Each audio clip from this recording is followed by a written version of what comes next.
someone else who has had an opportunity to meet with the president, Juanita Duggan, the CEO of the National Federation of Independent Businesses. Now, she met with the president yesterday, and I guess I'll just ask you what I've asked others who've had that opportunity.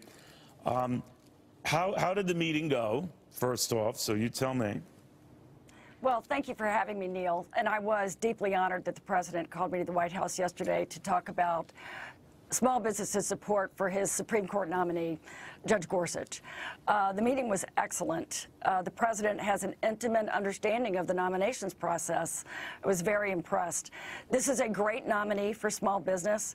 We think that he is going... Explain that, because you brought up some aspects of the judge that I didn't realize. But why is he something that would be perfect for your industry?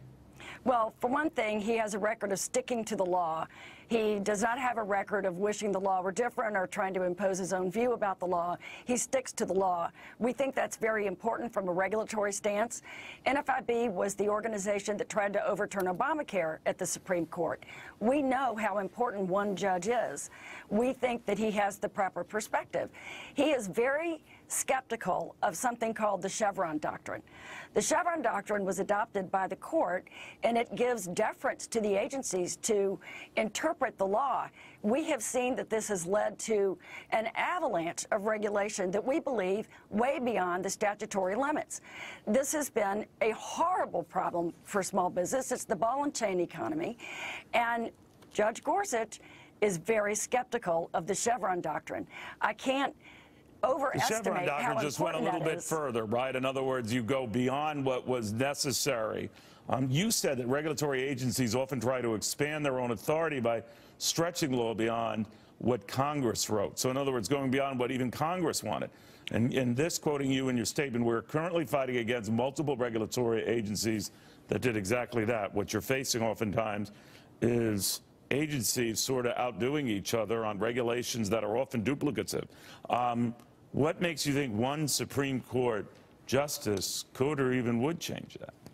Well, we know the difference that one judge can make based on our experience as the main plaintiff in the Obamacare case. So we think it's very important for judges to be appointed, and not just this judge, but future judges who are skeptical of the Chevron doctrine. We know so which sometimes is more it only takes one judge. I'm sorry to jump on you there, but if you had your druthers, since it looks like tax cuts might be delayed if they come to pass this year at all, I don't want to be cynical, but more likely regulatory action would not be delayed. Could you live with that? The president has already started an aggressive assault on overregulation. His executive order from last week, we applaud. So which is more important to you? I don't think you can say one is more important than the other, because when we issue our problems and priorities report every 4 years, taxes, regulation, and healthcare costs are the three top problems for business. We'd like to have both. We'll take either one. But the president is moving by himself on regulatory reform. Congress has its own mechanisms that it has to follow. I always thought it was too ambitious for them to get a tax bill out by March or April. I'm not surprised. I don't feel defeated at all. I think they will get tax reform done.